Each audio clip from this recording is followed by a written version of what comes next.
Toda virada é um recomeço. Um momento que nos lembra que nada vai ser igual, porque não importa o quão virado o mundo tá.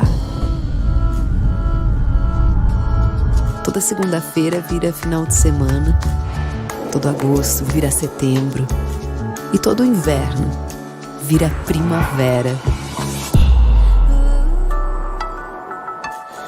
É tempo de celebrar cada noite que vira dia, cada cicatriz que vira história, cada sonho que vira realidade.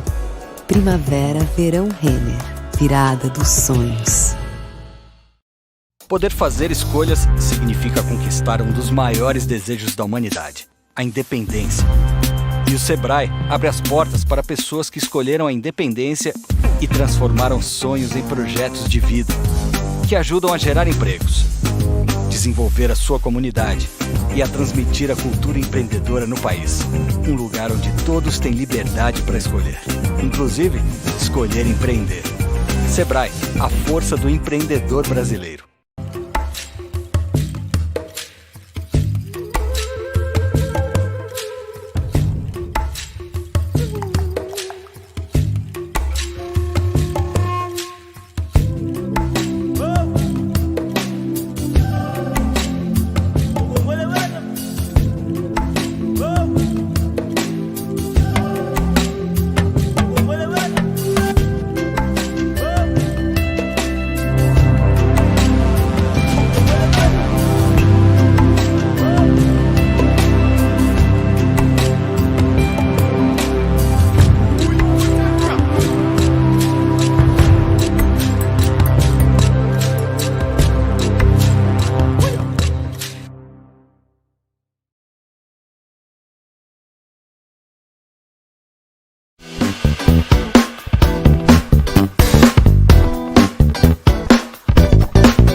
Hello everyone, welcome to this webinar that is part of the Brasil Eco Fashion Week.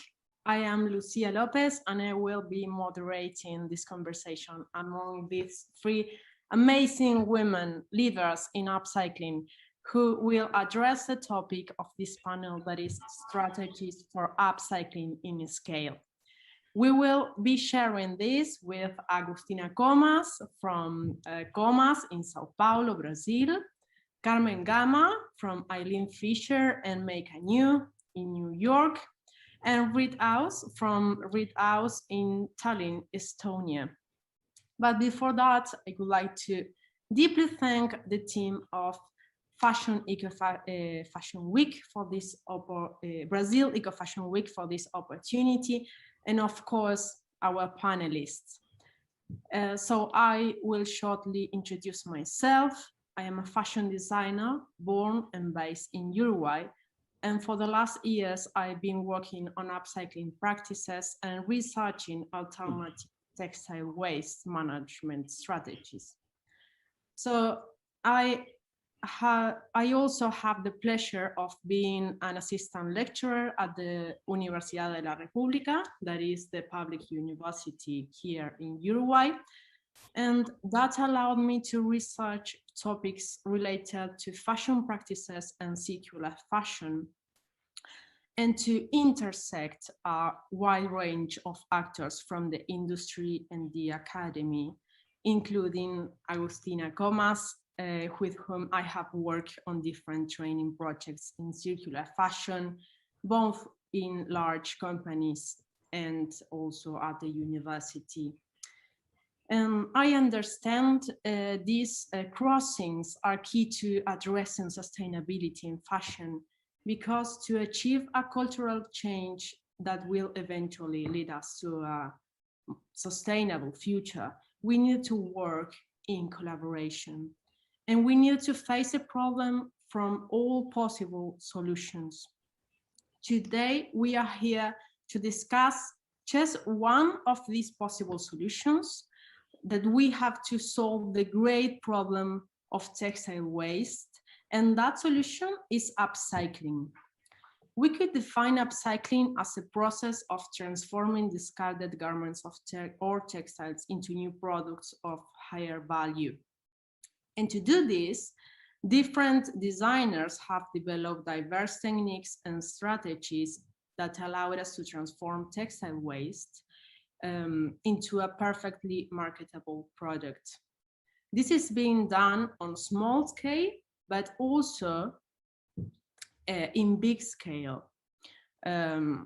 Some pioneer designers, as our panelists, are working to do upcycling in scale because the size of the problem is massive and it expands globally. Nowadays, the fashion industry, as you may know, is responsible for generating millions of tons of textile waste per year, and that implies a huge environment and social impact, because the problem is not only the volume of the waste per se, but the systemic impact that this entails, impacting in society and also in ecosystems. Then I want you to tell me how can we incorporate upcycling into mass production to help solve this big problem on a big scale.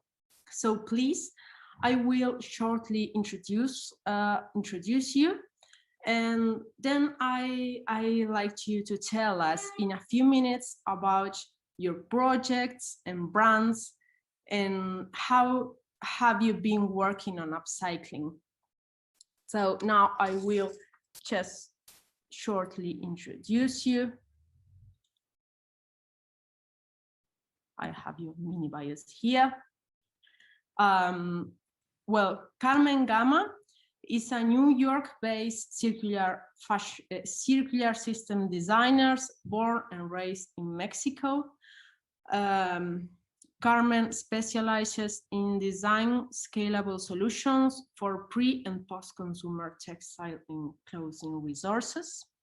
Carmen is currently working as the design and production manager for both Eileen Fisher Renew and Waste No More, and is the co-founder of Make a New, a B2B post-consumer supply chain that recovers value at scale from discarded garments and textiles through repair, remanufacturing, and fiber-to-fiber recycling. Gama has been featured in numerous publications, including Women's Wear Daily, the New York Times, the Wall Street Journal, Forbes, Vogue, and Harper's Bazaar. Then Reed House is a PhD qualified fashion designer and environmental activist, a natural rebel who founded Reed House Collection and the Upshot. She's a pioneer in the field of industrial upcycling for fashion and has developed the UpMade certification in order to pass on her knowledge to brands and factories. And then our third panelist, Agustina Comas. She's the founder of Comas, upcycling brand focused on women's wear. Agustina works as a consultant for brands, factories, and production groups, giving workshops applying the redesign method developed in these years of work. Graduated in Industrial Textile Fashion Designer at Escuela Universitaria Centro de Diseño de Montevideo, EUCD FADU. So now, having said that, I will invite you to share your work with us. Agustina, would you like to start? Okay, thank you, Lucia. First of all, I'd like to thank Brasil Eco Fashion Week for giving us this space for discussing upcycling in such a specific way and with such great designers that I really admire. So I'm pretty close to Brasil Eco Fashion Week event. I've been participating as a brand, showcasing in shows my collections. So Gabriela invited me to participate on this panel and help her choosing the names. So I took advantage of the opportunity to choose you to exchange, to have this moment, the four of us, for exchanging a bit. Well, I'm from Uruguay, and I've been in Sao Paulo since 2004, where I arrived. I'm gonna share my screen now. I arrived here and work as a fashion designer in the regular market for some years. And in 2008, from my experience as a fashion designer in the regular market, I started seeing all these tons of clothes that would that would be leftovers, like surplus stocks in factories and the brands I worked. So I started developing a system for creating, developing, and producing clothes out from clothes. This was my first project, my first brand in use, in collaboration with Ana Inés Pires, a colleague from university in Uruguay. We used to work like in a pandemic style online. She was at Montevideo and I was here at Brazil. So that was in 2008. And this was like the cradle for Comas upcycling raíz system, the way we call our method. So Comas is my brand. It's my company that was born as a brand, and now we work a lot with services, disseminating all these techniques that I've been working on with many people since 2008. But we born as a brand in 2015. And my biggest preoccupation was how to upscale production. So I decided to narrow raw material to men's shirts. So the brand was born based on transforming men's shirts for making women's wear. This is our system. We basically use cutting maps and strategic cuttings in the clothing to deconstruct and reconstruct the new garments using all restrictions like shapes and seams and trims as design resources for the new garment. So we choose in the beginning the men's shirt for being timeless and classic and versatile for designing, and always trying to choose like linen and cotton and jeans for having like repetition of materials for having like more scale.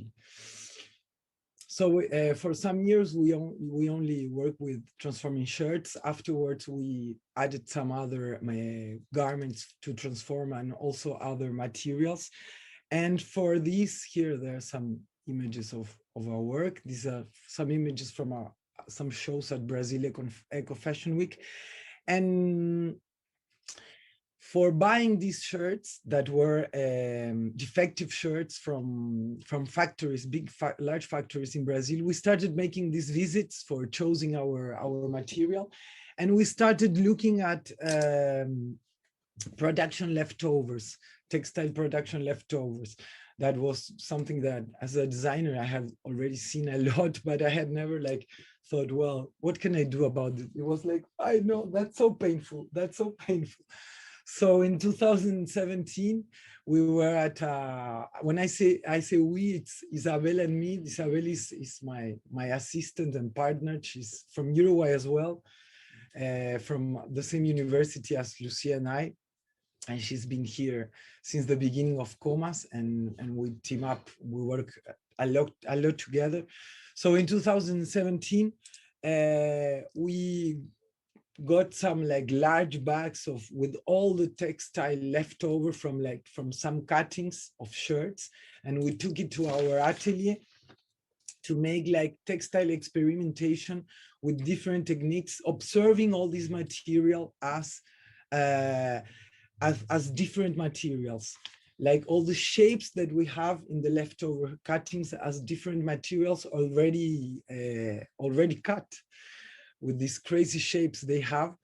And this way, we saw that the salvages of the fabrics that are all thrown up as well were like the more repeated pattern and scalable. So Oricla was born, a fabric made out of salvages. This project, we did it in an independently, like it was our brand's project, all financed by us. And we produced some clothing with different brands like Fernanda Yamamoto, Japoniki, also for our collections. And I wanted to show this reasoning for presenting my work, and also going to Oricla, because I've always, since I started, I always looked for scaling. And now we are working on an ongoing project with a large factory, and all these creative and developing method we use for Oricla, we are applying it on large scale on a factory called T. Cristina, that's specialized in fitness and beachwear.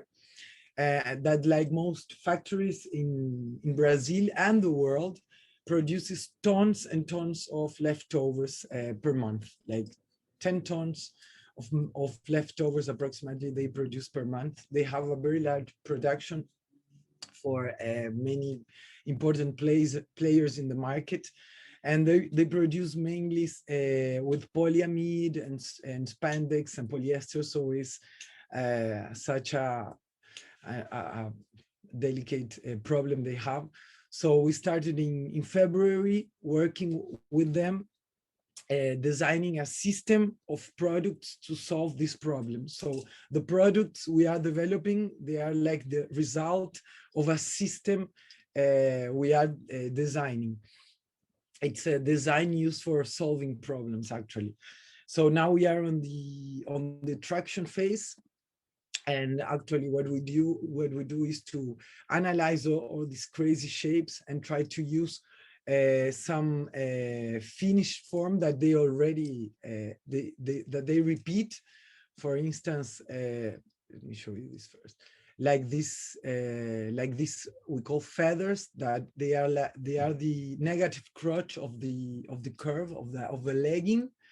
So we can use them already the way they are. And we also have some planned forms like triangles and rectangles and squares that we sew them together. Here the feathers are sewed, and we use the technology they have, like this is a flat seamer and also overlock with different stitches. So this is what we are working on now. It's an ongoing project. We filmed on last Saturday the fashion film about it for Brasil Eco Fashion Week that will be showcased, launched in these days. So I invite you all to watch it, where you will be able to see some of the products. But we emphasize that more showing the idea and the logic behind it and the system developing than the products that they are born in now from the system creation. We are also, here you can see some of the stitches and the fabrics. I'm wearing also one of these t-shirts.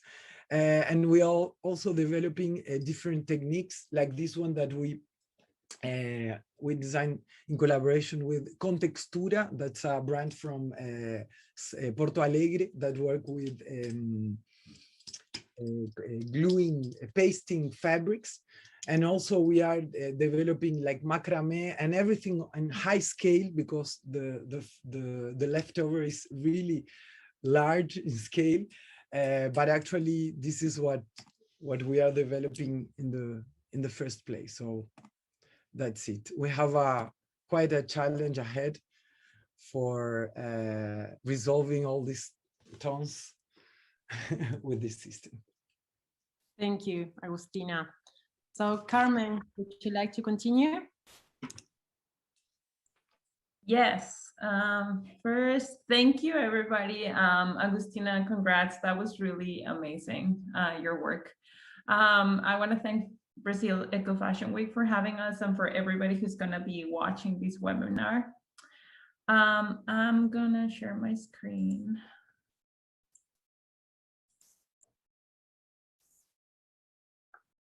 Okay, can you guys see that?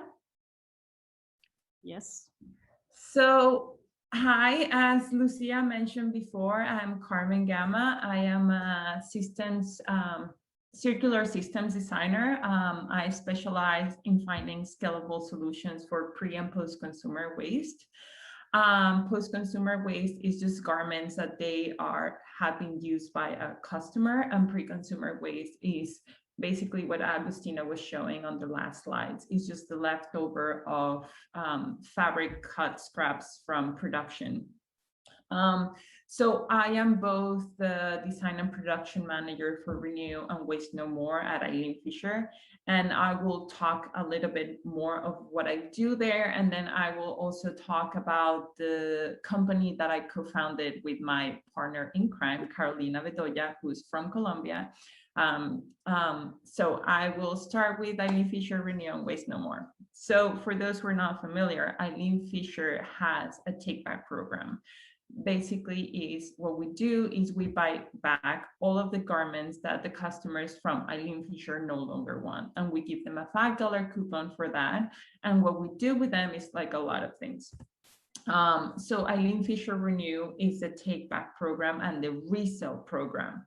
So when we receive all of these garments, they go straight, any customer can return them to any of the Eileen Fisher stores or send them directly to two of our warehouses. So we have two warehouses, one here in Irvington, New York, and the other one in Seattle, Washington. So once we receive those garments, we send them to our partner that it's called Terces. Terces is, and this is like a fairly new program that we just started with them, but Terces is like a new cleaning technology that they don't use any water and don't use like, for lack of a better word, like bad chemistry, right? I think they use CO2 to clean our garments. So basically we send all of them to Terces, and then Terces just wash them and sorts them for us. We used to store them in-house, but now Terces is basically doing all of for us. So once they sort into what's sellable and non-sellable, here in this image, you will see our sellable inventory. The green bags are waiting to be washed. And the other garments on the racks, these are garments that they're already being cleaned and sorted into categories like spring, winter, like tops, bottoms. So that's kind of like the process of receiving the garments, cleaning them, and coming back to our warehouses. And actually also Terces distributes them to the stores that need to be sold. So that's about in a nutshell, about the sellable inventory, which actually since 2009, because that's when we started the take back program, we've collected over 1.6 million garments. And like on a monthly basis, we receive a lot of garments, and about 65% of those garments that come back to us are sellable, because you'll be surprised when you start working with really high quality materials and very simple and timeless design like Eileen Fisher is, then you realize that even like for the 30 years that she's been in business, we've been receiving garments from 30 years old or like 1 year old, and the garments are still in really good condition. So that's why we have a really high turnout rate on reselling, right? But what about the other 35 or 40% of the garments that we can resell? So we are trying to, what we already know, the best thing that you can do to a garment is just keep extending the life cycle as it is, right? So first we resell. The next part is we try to repair. Our repair program is not a big program, so it's just a smaller program, but we're trying to repair or like over dye garments that we still think that they have a lot of value to be worn as they are. So we have these indigo collections that we do every season, and we partner up with Kathy Hattori, who's like a master in indigo dye. She's like amazing. You should guys check out her website. That's one of the things that we do. The other thing that we do that is part of Renew, and that's what I'm like talking about, a recent collection here, is the recent collection, basically. So these collections are made, it's what we're calling right now upcycling, right? These collections are made from garments that they're like beyond repair, right? So we just deconstruct them and sew them together to create new garments, but we do this at scale.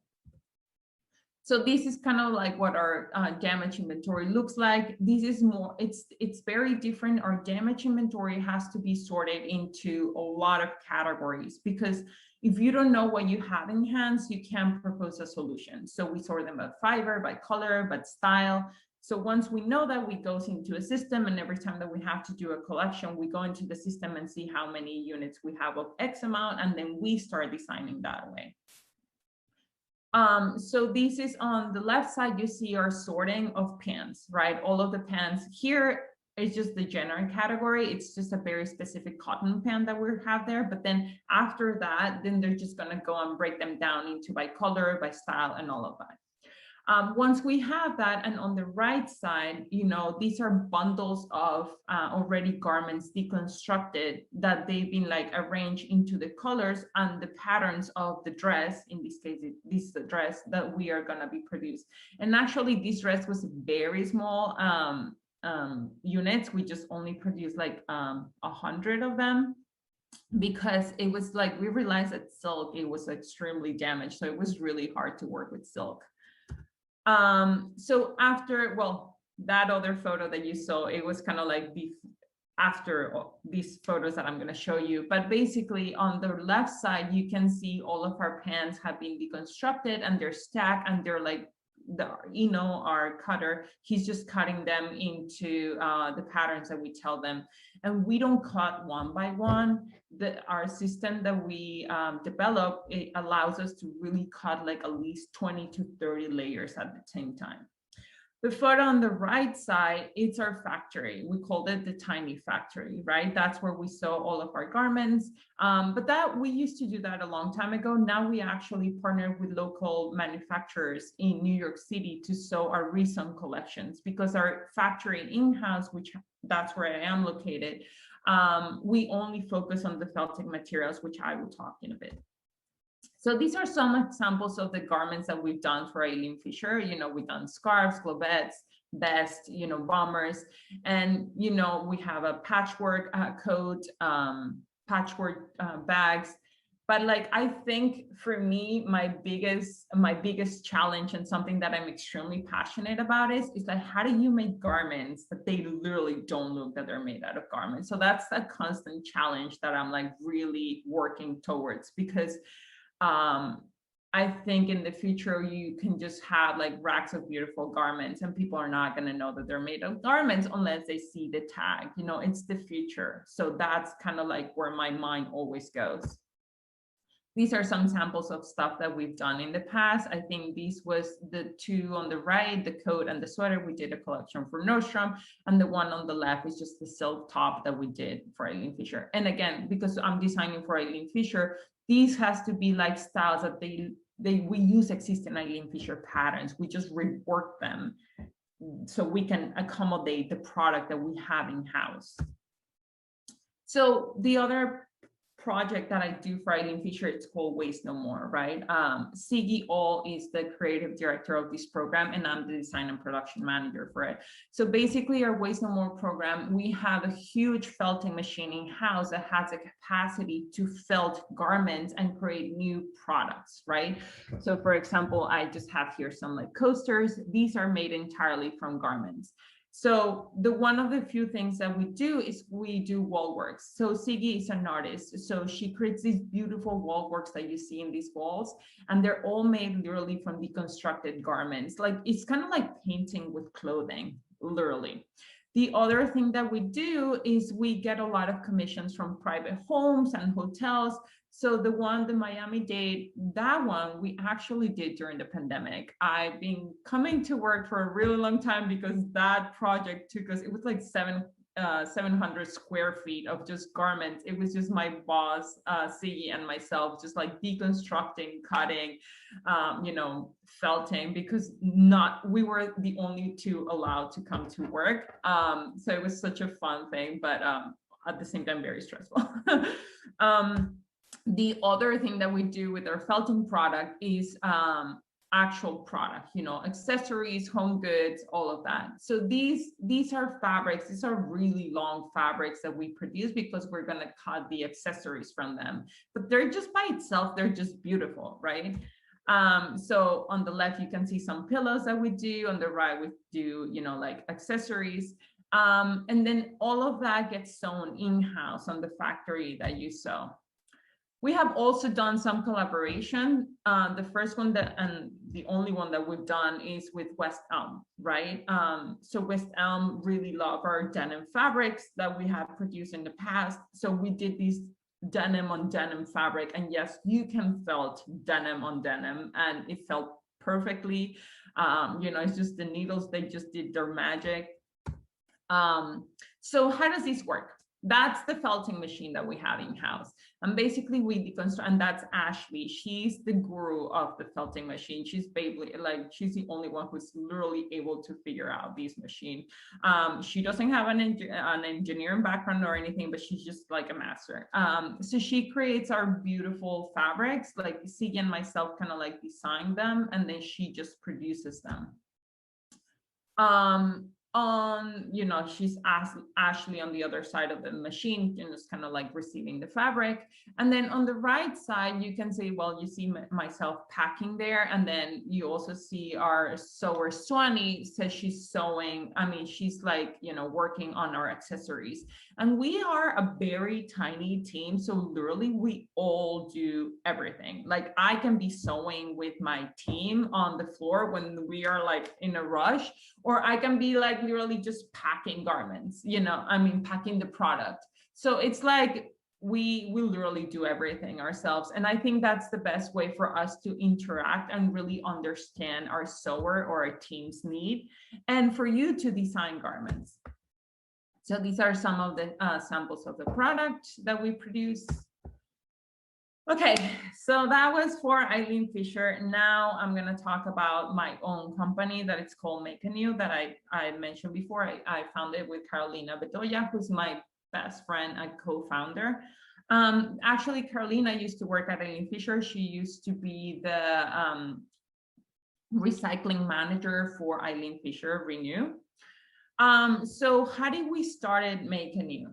Basically, throughout our years working at Eileen Fisher, that I've been here for more than 6 years, you know, we have companies coming to our factory, to our space, to our recycling center, because they want to learn how we're doing everything. And Eileen she's a great leader because she really opens the door to anyone who wants to come and visit. So basically, we mentor people, we mentor industry, students, you know, but everybody keeps saying that they cannot do these themselves because they don't have the expertise, the knowledge, or the money to actually do it themselves. And in my head, it was always like, you don't have to do it yourselves, right? So it's like when you have a collection, you bring it to another country or another factory to produce it. That's basically what I wanted to offer. I wanted to offer these services for companies to come and give me their product, and then I will literally just return them back a product. So we started Make a New with that idea that we are creating a post-consumer supply chain for all of the damaged inventory that those the resale market is not going to be able to resell. So basically, you know, what we do is like we just take back the garments from our customers. We, you know, some of our customers might know exactly what they want, some of them might not, so we kind of like consult on that area, but basically we help them design something with that product, and then we go into production and then we just produce it. But basically we offer 3 services. We offer repair, remanufacturing, and fiber-to-fiber recycling. And I'm just getting way ahead of my time, but this is basically how it works. You know, we have the post-consumer, then it comes to Make a New, we rework it, and then we send it back to the companies to be sold. We don't own any of these products, so it's just on the company sites to resell. And again, these are 3 services. We repair because, again, we're trying to extend the life cycle as much as we can from companies.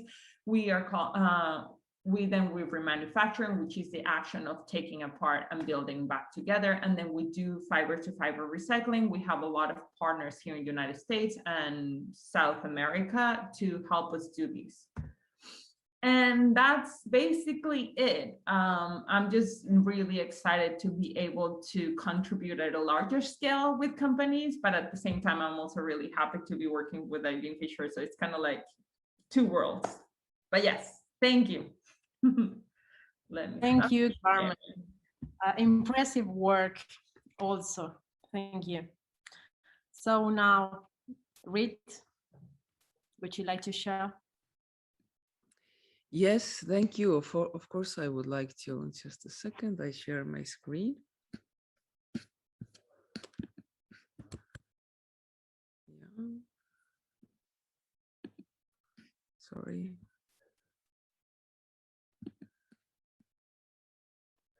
Yes, here it is.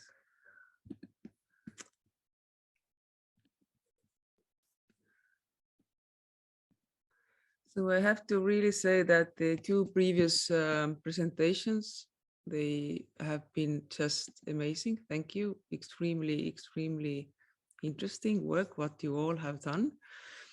So my name is Reet Aus and I'm coming from Estonia. It's yes, quite far from you, but but it's one world. So I'm a senior researcher in Estonian Academy of Arts, and at the same time, I'm a fashion designer, and I have a brand called Reet Aus, and my brand really has been focusing only to the upcycling and recycling for last almost 20 years. And also all my research in the academic field has been related to industrial upcycling and also recycling. But let's say my main focus really has been industrial upcycling for years and years, working with the big factories, mostly in Bangladesh, India, now in Japan, Poland. And now I just came back from Kenya, where we're starting also some cooperation. So I just put down few facts here. It's maybe way too much, but just to give the context. For example, like the 73% of clothes placed on the market ends up in landfills or incinerators.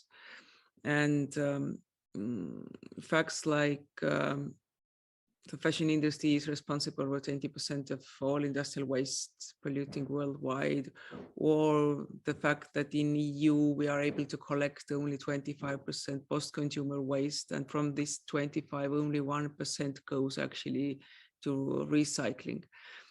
So it's really complicated to actually deal with the issue because it's really global. There is no transparency, and I think the biggest problem is that when we're talking about textile waste, doesn't matter is it post-consumer or industrial waste, we don't have very good solutions and technologies for that in the big scale.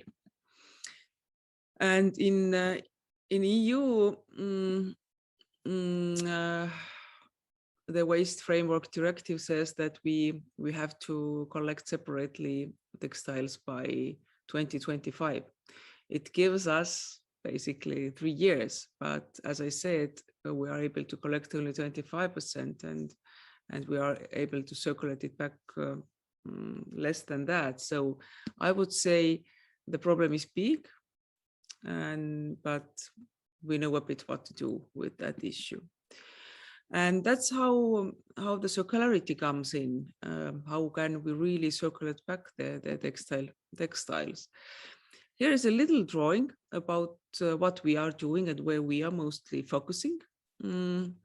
It's really, if you see the upcycling in the area of production, that's where we have been very long time. I say we, it means me and my colleagues from academia and also from my company called Aus Design. In my previous life, I used to work with post-consumer waste a lot. Did many projects, quite many collections as well. Ended up understanding it's extremely creative and very nice thing to do, but somehow I just moved to the industrial side because I saw that in that area, there are not so many designers who actually are willing to work with the problem. And I just show you a photo of the Estonian company called Uuskasutuskeskus, where we collect the post-consumer waste, how it's stored, how it looks like, but you all know it probably, hopefully. And few photos about industrial waste. This is the photo taken behind one factory in Bangladesh we're working with. This is my dear colleague here standing. But this is, yeah, this is the cutting waste. There is not so much to do with it. And I think one of the biggest issues what we are facing in these areas actually is that there is no proper waste management. And most of the waste really gets dumped to the nature. It means it's really polluting because it's hazardous waste.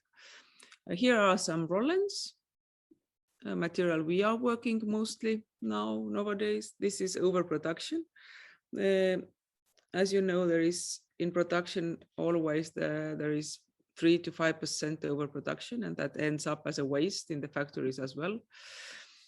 And after working many years with factories, then we created a program or the certification scheme together with Stockholm Environmental Institute. It's called UpMed system or UpMed certification, however you would like to call it. What the UpMed system does. UpMed upcycling design and production system enables brands and manufacturers to implement industrial upcycling and obtain UpMed certification. The UpMed system allows to turn the excess materials into garments, presenting water, CO2 emissions, and energy savings. So basically what we do is we measure CO2 and water. We do the environmental calculations, and we also help factories to do the proper waste analysis to understand how much waste they have. So, and our collection called Red House is really born to bring the system or the concept alive, to see is it sustainable, can we actually make business in that way as well, like doing the fashion in the circular way. And also we make, for every garment, we make the environmental calculations. It's compared to the similar garment made from the virgin material. And here you can see the average is really, we are saving 75% of water and 88% of energy, making all products out from the leftover materials.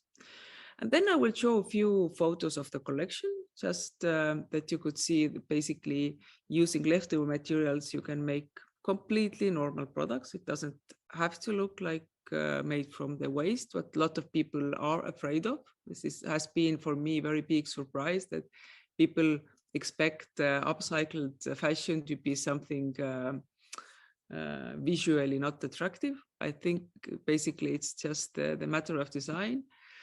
What we do, we really use a lot of cuts and different layers, and the same time from the roll-ends you can make very simple garments as well. And the symbol of the UpMed is the little blue arrow. When the factory has the certificate and starts to produce UpMed certified products, then every product will have the little blue arrow on it, just to show it's upcycled. Our best-selling product has been the t-shirt with arrow. This is very simple way how we do it. We have this one design and we just constantly produce it from the different materials, different colors. I think we have done hundreds and hundreds different color combinations like this.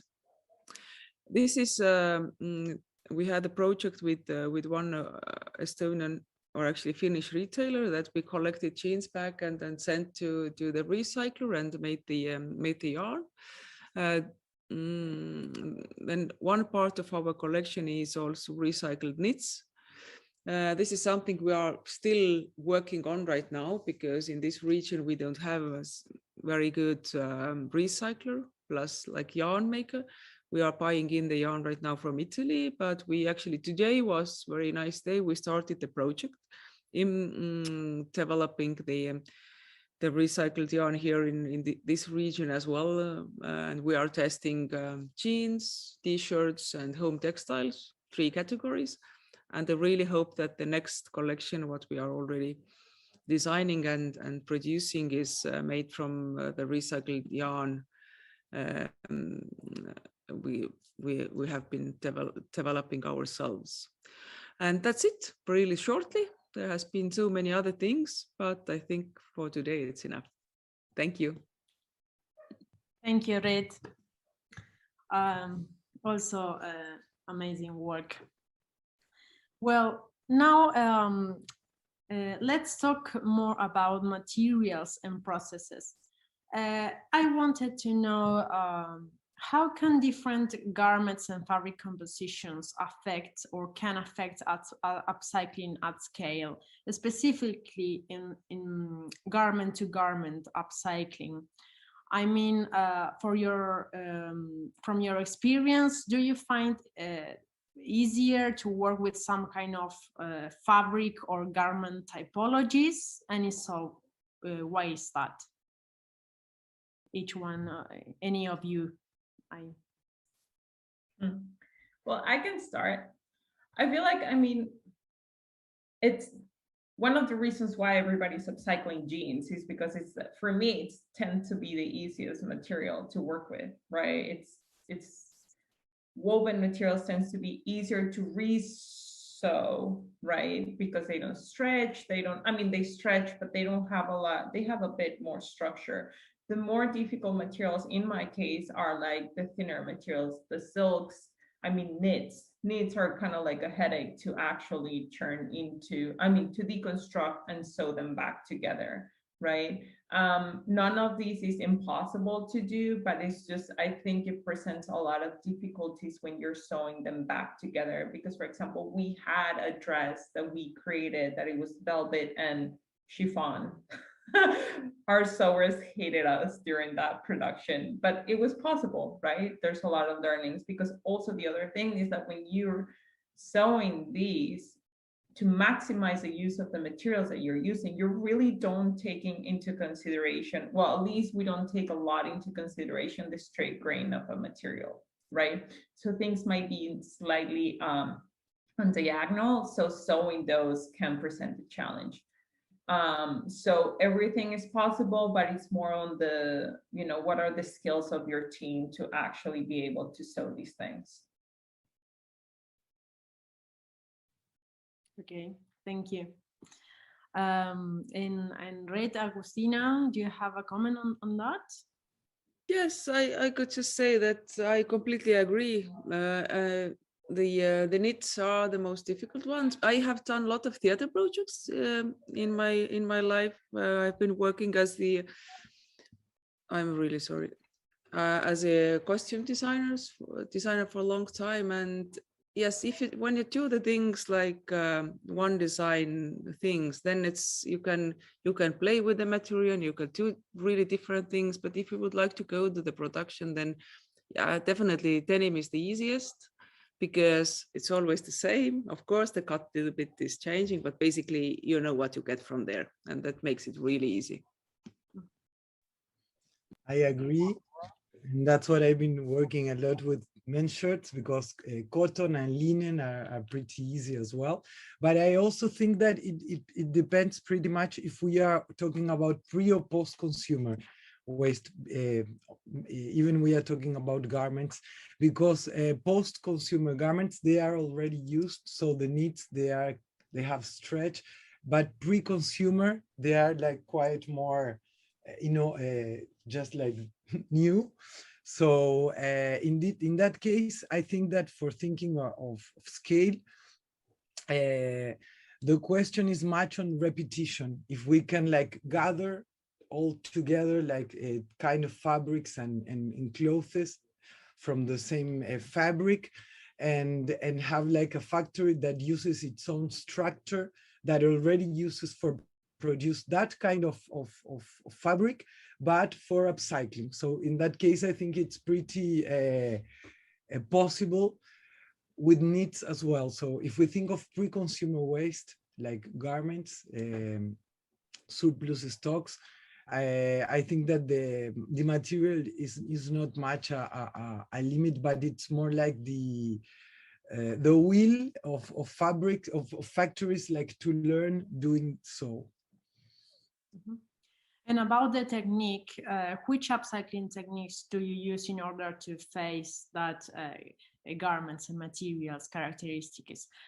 For example, I know Agustina in Comas, you cut directly the original garments, trying to preserve as much as possible all the original sews, while Carmen sometimes unsews or deconstruct all the pieces of the original garment, and then she places the patterns on and cut them.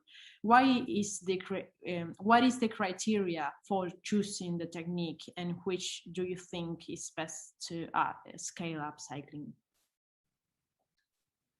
I can say that I don't think there's a right or wrong answer to these. I think it's more of the outcome that you want to have. In my case, I think both in Eileen Fisher and when we're working with customers, I think it makes the most sense for us to completely deconstruct the garment and treat it as fabric, right? So we can have more of a freedom to create an entirely new design, right? But we might have a client that is like, hey, I want to preserve the, the shape of, in this case, shirts, let's just say the shirts. And I just want them to, do something kind of like Comas is doing, which is beautiful, right? So it really depends on the outcome of my customers or here at Eileen Fisher. But here at Eileen Fisher, we definitely deconstruct everything and we sew. But we also do have kind of like a one-of-a-kind collections that I do personally as Carmen Gama by Eileen Fisher do, and also another designer that works at Eileen Fisher Renew. Her name is Lila. And we do one-of-a-kinds where we literally don't deconstruct all of the garment. We just kind of like piece together. But these are beautiful pieces, but in my head, this doesn't solve the bigger issue, right? So again, it depends on the outcome. Perfect. Yeah, it really depends of the client, what they actually need. Sometimes, or what you, for the theater pieces, for example, I really have tested very different, I think all the different ways you can work with a post-consumer garment. Take it like really taking it all apart, making really interesting, I don't know, new textile out of it, and then putting together war, then really combining and using the details from the original product. So it really depends what kind of outcome you want from there. But I agree again, it's exactly this kind of studio-based, very nice thing to do, but it doesn't kind of solve the big problem. Okay, thank you.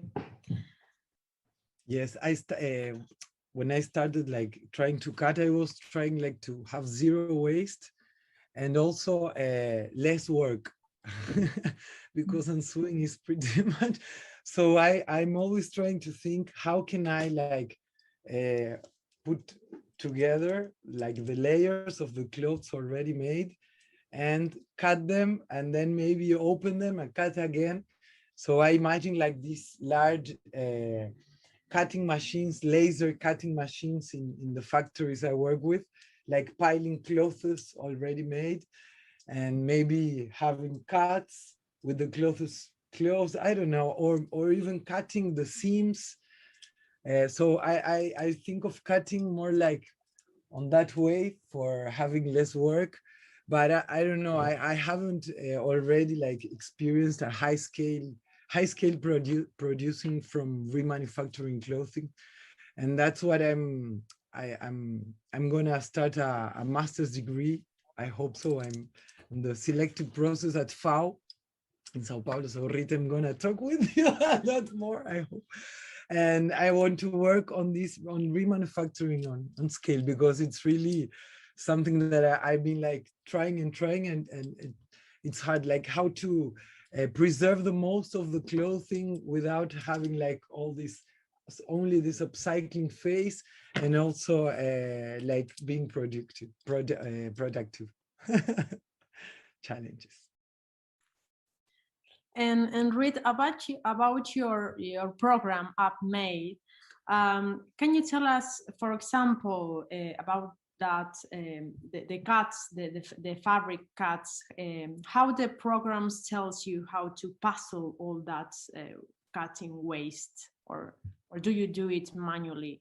Can you tell us how does it work? Yeah, it's during the waste analysis, what we do in the factory, we always separate the different type of waste. And actually, I was showing one dress with the small pieces on the dress.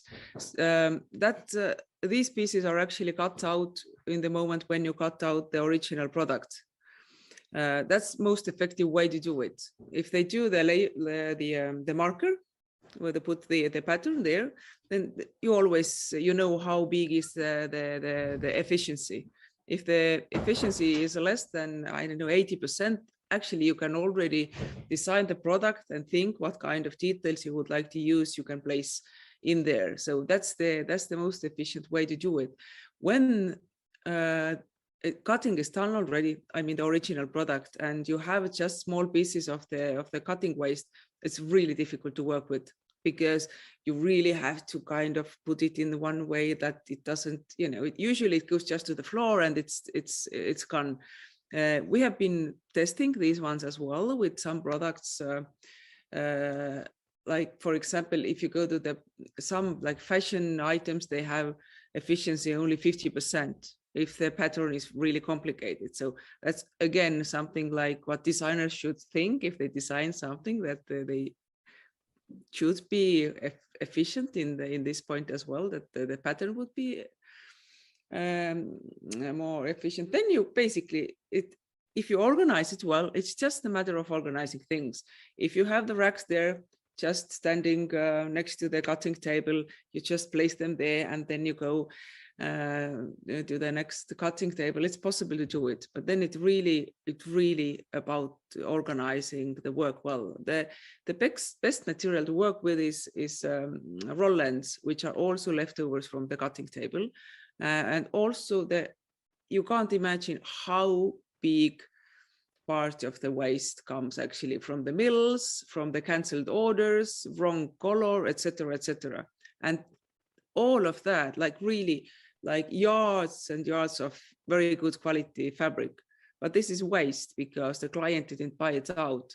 But as the manufacturer is not the sales house or the retailer, so for them it's the waste. So of course it always like circles in the black market, etc. They try to find the client for it, but still in the let's say in the transparent world, it's still a waste.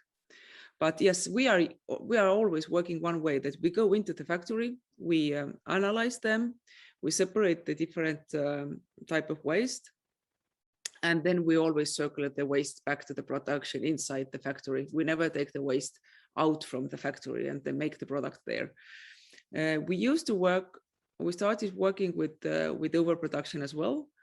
That's most complicated, because you really have to in place, because every product needs different design. We run a few projects and tests, but then right now, after these 2 years of complicated situation, it's on hold. But the easiest is really to combine roll ends plus going into the marker kind of cutting. Thank you. There is a lot of material to work with. That's amazing. So talking about barriers and challenges, which do you think, and I know you have already mentioned some of them, which do you think are the main barriers and challenges for upcycling in scale? I think it's consistency of product, right? And I'm just talking about post-consumer waste right now. I mean, meaning garments that they've been used, right? So it's for a brand like Eileen Fisher, that is not so much an issue, right? Because she's a very simple and timeless designs that she's been doing basically the same pant for 30 years, right? Or like the same coat or, kimono or sweater. So to do something at scale, which we have, right? We've done like 250, close to 300 units per style, from extra small to extra large, right? Literally it's the same style. It's easier. I think the challenge comes when we work, for example, at Make a New, we're working with a third-party reseller, right? So she doesn't own a brand. She actually sources the materials from, donation centers. So she, for example, we did a dress that is made from shirts. So she gave us like a lot of, you have no idea, a lot of men's shirts that she can't resell. She's like, I want this dress in these shirts. So that's a challenge, right? You have variety in styles of shirts, different materials, different thicknesses, but it's just all in the sorting.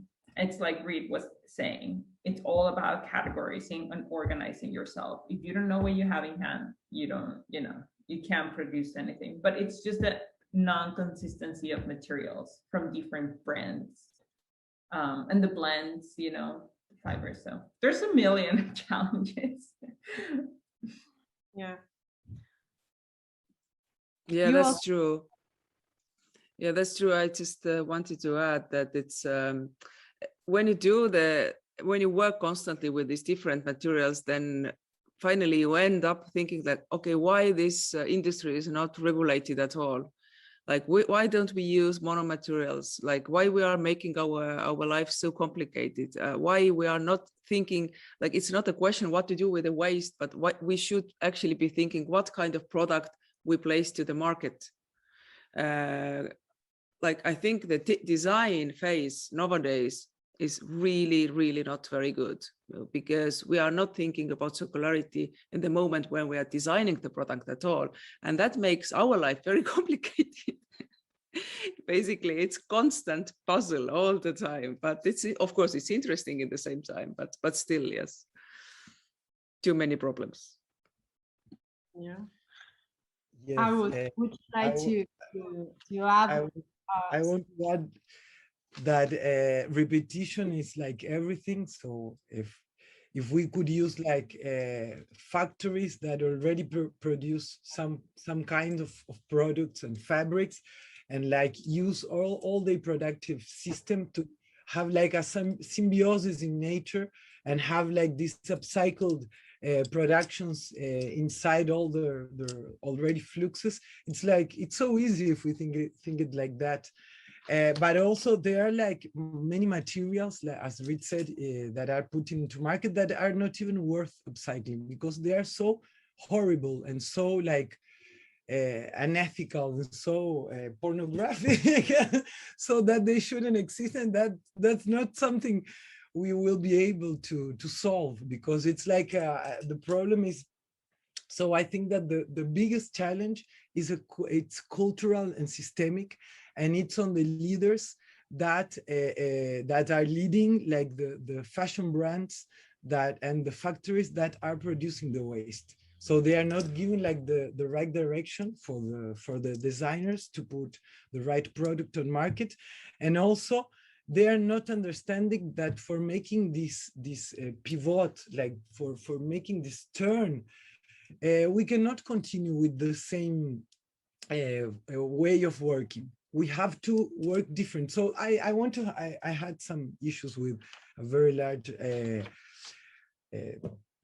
fashion brand here. I mean, I work with them, but they think that they're gonna have like an upcycled collection made from garments and leftovers, but like in the same terms they are used to working. So that's not going to happen. So we need like and factory leaders as well, that they are open-minded and that they really want to solve the problem. Like the clients that Rit has at Upmade, I think they're like this, like the Cristina, the factory I'm working with. You see that they are like, they really want to make things different in some way. They don't know how yet. So it's also cultural and systemic, the challenge. many challenges. It's a cultural change that we need also, right? So given that changes towards a more sustainable consumption behavior have been observed, do you think that in just say 1 or 2 years, we will be able to see upcycled garments in the big fashion retailers? What is needed to catalyze that?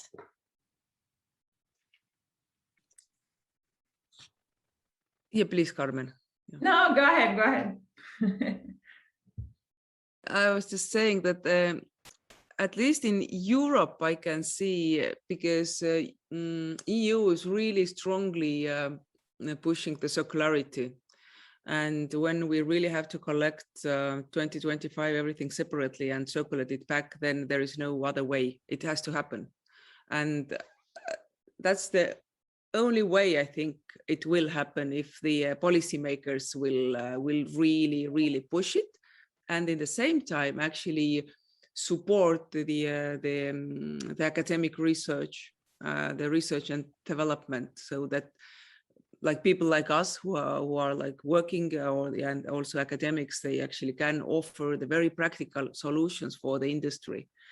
And I think it will happen in next 5 years. I like, at least I'm hoping that. Yes, that sounds very promising. I love that. I don't know if in a year or two, right? But for sure, I think we're seeing a revolution of really brands wanting to start incorporating upcycling. Maybe revolution is not the word. It's kind of like a trend, and I hope it's not just a trend, right? I hope it's just here to stay. But I think more and more companies are surfacing out that we are collectively trying to create this post-consumer supply chain, right? And I feel like the more we scale these and the more the processes are like streamed across this and there's more collaboration between brands, then I think this is gonna be possible. I mean, I believe it, otherwise I would not be in this space, right? The reason why we started making it is because we believe that this is a future and this can be a business, right? So that's, I hope so. Yes, I completely agree with the girls, and I see that very like it's going to happen anytime here in Brazil. I see the fast fashion brands, they are trying to, and also some factories are starting to open their eyes to this, and more. This event we are talking at, Brasil Eco Fashion Week, is very responsible for this as well, because it's been gathering like all people that are doing this like more independently, and putting them together, putting us together also with industry. So yes, I think we will, but we don't know what will be the problems that this can cause as well. I like to think something, it's a bit like I don't know, but if we can develop like systems for solving all the waste, will like the industry and the fast fashion take profit of this to produce more and more because we are solving the waste? That's all. So I always try to see like the two sides of it. It's a bit apocalyptic, but I don't know. I think we have to be be aware of that as well. Thank you, Agus. So before closing this conversation, are there any questions that you want to ask to each other?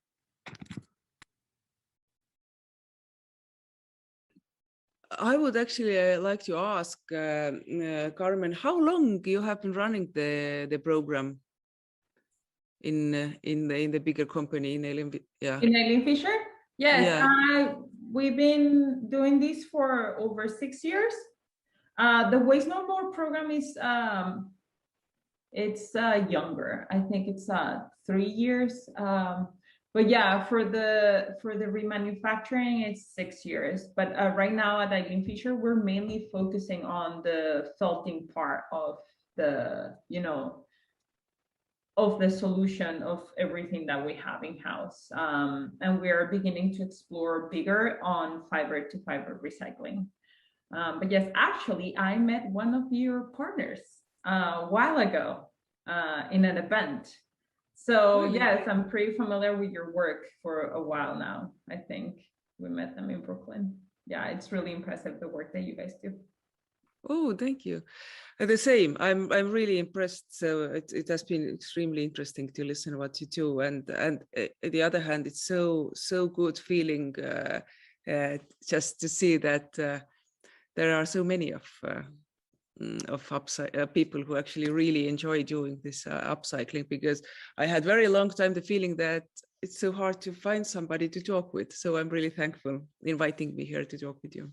Yeah, the same. I think our world is very, like, I don't think there's a lot of people of what we're doing this, but it's really nice to know everybody, because I truly believe in transparency and collaboration. I don't think, I think that's how we're gonna be able to solve this issue, and just in the industry in general. So if you guys ever need any information that we might have, please feel free to reach out. Yeah, same here. Same here. Thanks a lot, girls. It was great pleasure talking with you. And yeah, it's great to know that we are like spread over the world, but we have like a community, and maybe we can make something together crossing barriers. We in Brazil and South America, we are more like isolated from you sometimes, from Europe and America. So for us is nice also to see that, to talk with you, and so you can see that there are also many things going on the peripheries of the world. It's not the perfect. I just had one more question. How big is actually the industry in Brazil? It's really large. The clothing.